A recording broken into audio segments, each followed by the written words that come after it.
whole new season of the Fanatec GT World Challenge Europe begins here at Imola. The big talking point of the weekend, though, is the entry into the championship of Valentino Rossi. The 9 times MotoGP champion has done car racing before, but this is a major commitment.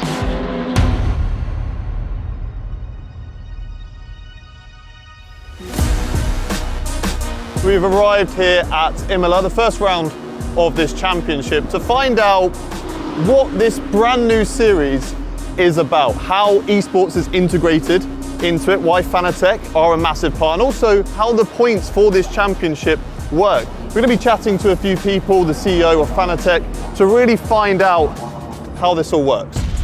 Pro and Silver class teams taking part in the Endurance Cup must also enter the Fanatec Esports GT Pro Series. Teams must select one of their 3 drivers participating in the full race weekend to also take part in the virtual event. This year's esports grid is capped at 17 Pro and 12 Silver cars. To achieve that number, a form of hot lap qualifying has been introduced after each driver's practice session, which determines the 29 drivers progressing to the qualifying and race.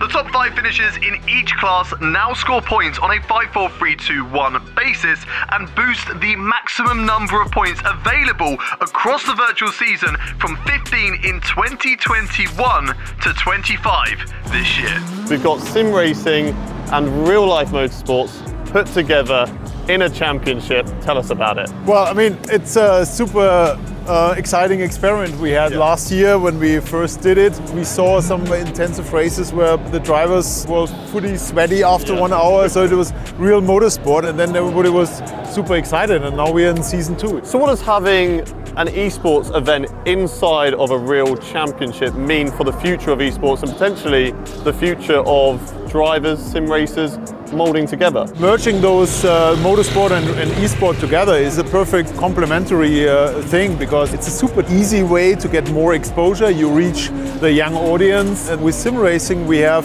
access to millions of talents. Where you say, okay, doesn't matter your financial background, we're just interested in your talents, how steady, how consistent you are, how steady you can drive, how concentrated you can drive, etc. And this is opening a complete new chances for people to get into motorsport just by talent, not by money. As the Fanatec GT World Challenge Europe became the first ever series to incorporate a competitive esports element, BMW and Fanatec partnered together to produce the world's first interchangeable steering wheel. That's designed for both racing on a sim rig and the brand new M4 GT3. What makes this steering wheel different to every other steering wheel that's on the grid and in normal racing cars? This steering wheel has been designed together with Fanatec to be able to use on the race car, but also at home for the sim races. And I think this is extremely unique. You have the upshift paddles, which goes to both directions. And this at home, it might not be so important, but for a race car, it might allow you during your lap to have one hand free and up and down shift. And that's why you have the paddles which go to both directions. Another small example, some of the people were asking, why do you have this part of the steering wheel? But in some street circuits, and when you have to maneuver the car, you need to use this part, and the steering can be very heavy, so the mechanics and the drivers sometimes they need this part. And I have to say, for the moment, every single professional, amateur and sim racer who has had this steering wheel in his hand, love it. So I think we have to congratulate Fanatec, BMW Motorsport, and the drivers, of course. Because we did get an incredible piece of engineering. It's 25 points for a win, and points go to the top 10 in each of the classes, with, for the teams, a further 5 if your driver wins the on-site esports race that happens in the Fanatec Arena. There is the potential now for drivers to get themselves back into real-life racing, because there's some who would go through the karting, not have the funds, potentially can find this through esports and get back into racing for a real-life team. It's a really cool idea, and things are looking very positive at the moment. I'm here in the Fanatec Esports Arena, and I've got the Fanatec BMW wheel in my hands. I'm going to try it out on the sim and see what it's like. The hands feel like they're in a good position. The grip isn't too wide. How do we fare into turn 1? We make the apex which is important. Yeah, the grip doesn't feel like it's too wide, doesn't feel like my hands are struggling to reach around it, and I can reach all of these buttons with just a slight adjustment of my hand, but it is still connected here. You've also got these, which are gonna spin. They don't feel too heavy. I feel like it's a nice click. You know when you've selected a different option. The Fanatec and BMW have done a great job for not only ease for sim racers, but also ease for their own drivers in the real cars.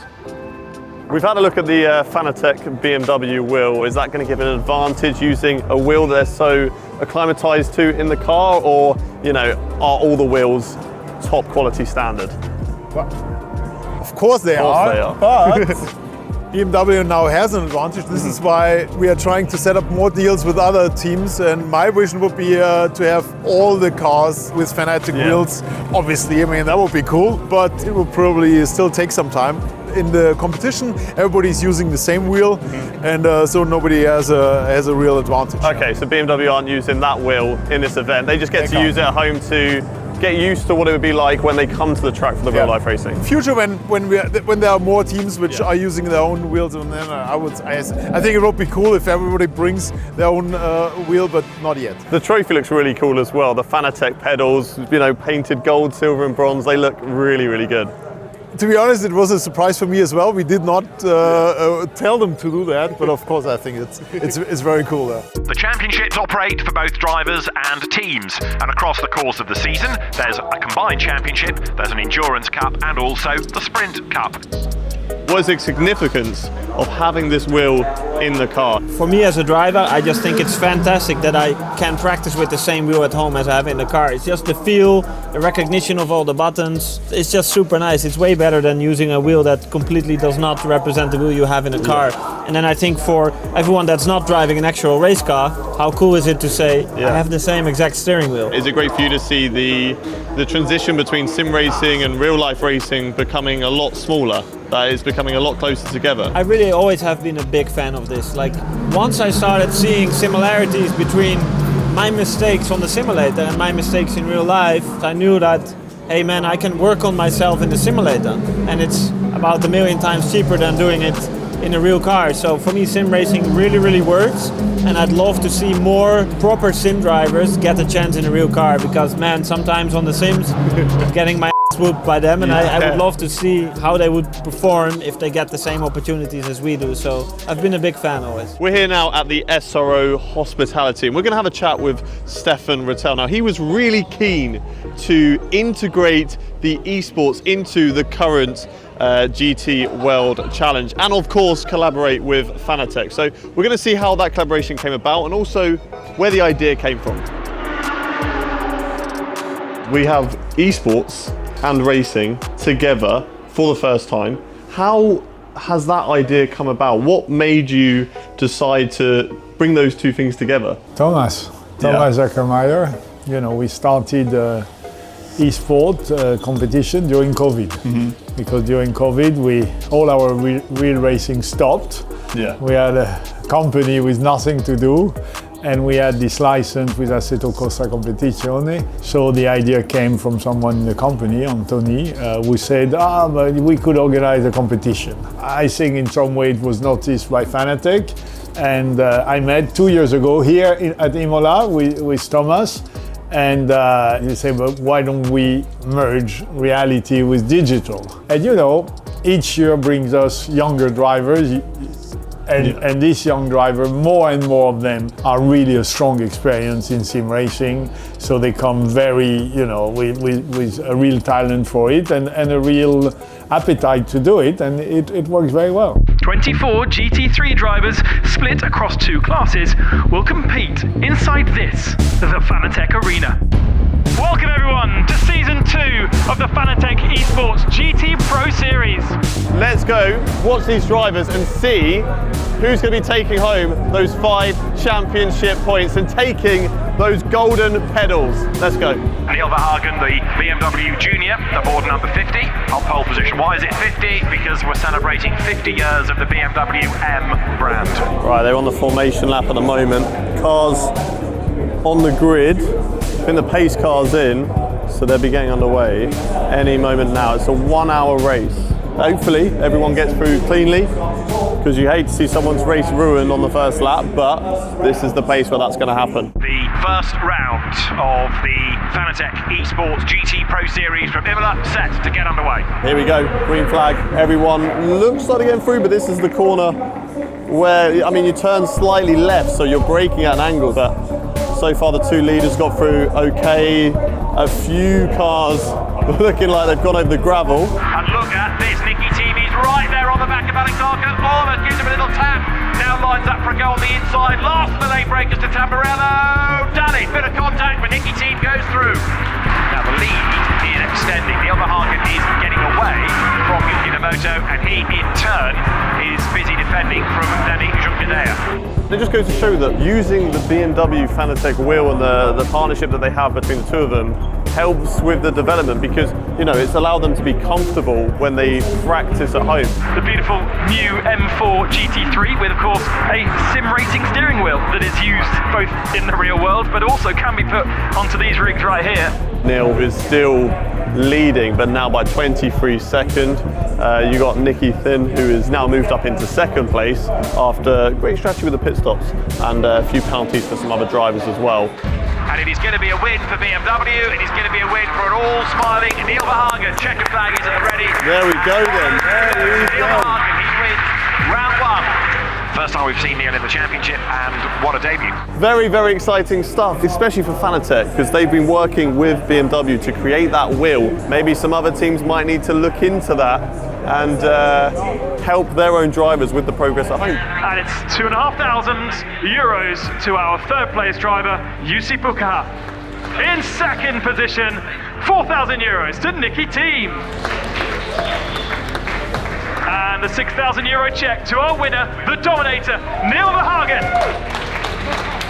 Congratulations, 5 points in all the hard work that the team have put in to redevelop the wheel with Fanatec and get that extra support, and racing at home has definitely helps out, surely. Yeah, the event like this is amazing to have on the weekend. It's fun, it adds a different twist to the weekend. This is my first time doing GT World Challenge in the series in general, so I didn't know what to expect coming into not only the series but the sim race as well.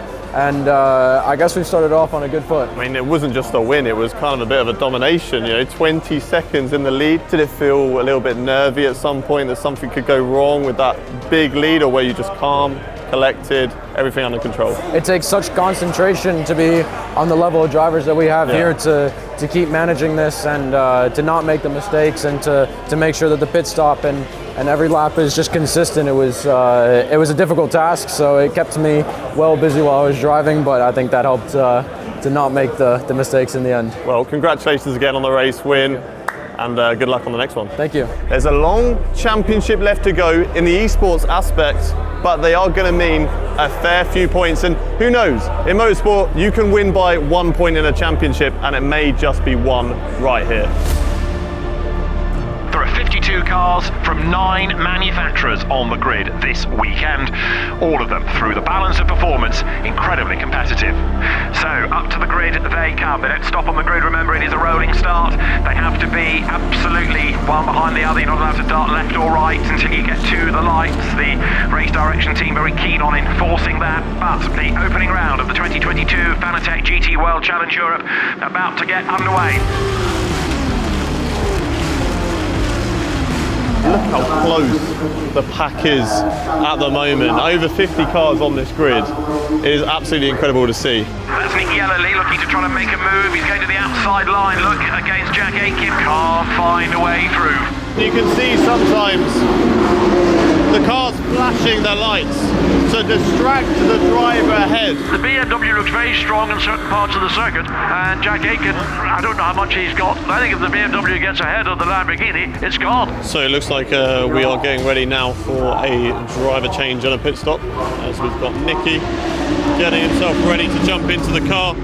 There's the 16th place BMW. Neil Verhagen at the wheel of it. He absolutely dominated the esports race yesterday. As, look at this, Valentino Rossi now has caught his teammate Jean-Baptiste Simonard, another of the WRT Audis. So Valle here going for a place. Here we go then, first driver change for the junior team. Neil's done a good job. He'll be getting out of the car now, and then new driver straight back in. as the cars drop, and away they go, and it just rumbles through. That's a great sound from all the cars in the GT field. Starting P18 up to P16, so a couple of positions gained.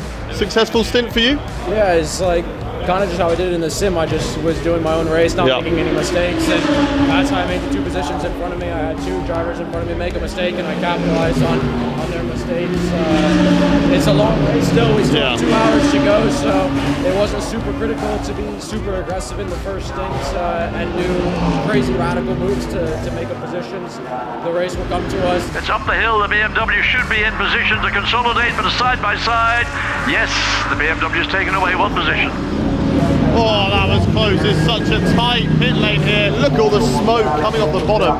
That is all from the brakes overheating there as they slam on the brakes coming into the pit lane and hoping not to lose too much time. It's underway, off they go. A slightly slow pit stop there from the team. Just a little bit frustrated.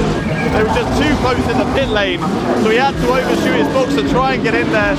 Annoying, but yeah, hopefully he doesn't lose him too much time. Oh, in the background, a big hit. Oh dear, BMW, that's a 50. I think that's the Bentley. It's the Bentley. Matthew de Robiano, and that's not going to be the end of the thing. No, that's not at all. That is a massive hit. The team's currently running in 15th and 16th. Good for the junior team. They've made up a couple of places as to where they were on the grid. They also made a good overtake out on track as well earlier on.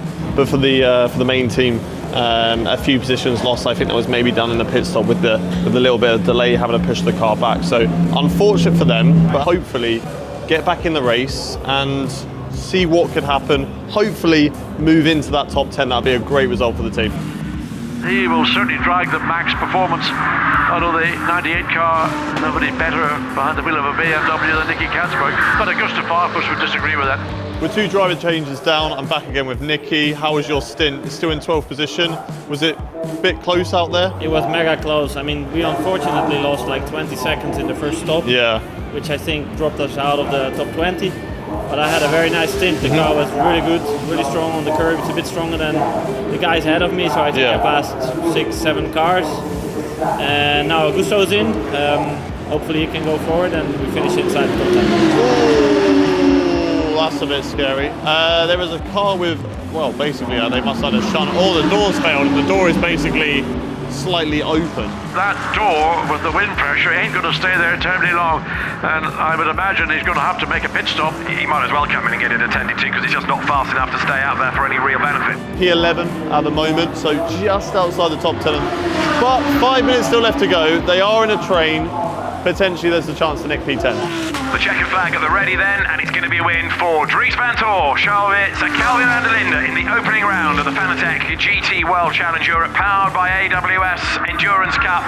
It's a win for Audi, and it is going to be second for Mercedes as Jules Gounon storms across the line with Daniel Cadea and Raffaele Marciello's help. It's Mercedes third as well. Lucas Stoltz, Stein Scotthorst, good return to the championship, and Mauro Engel. I think a solid result for the team. P11, just missing out on the top 10, but considering what happened, especially with the pit stop, losing a few positions there, being able to work their way back up, I think P11 is a good result. So well done to the team, and I'm sure they'll be very happy with that. Ready for champion!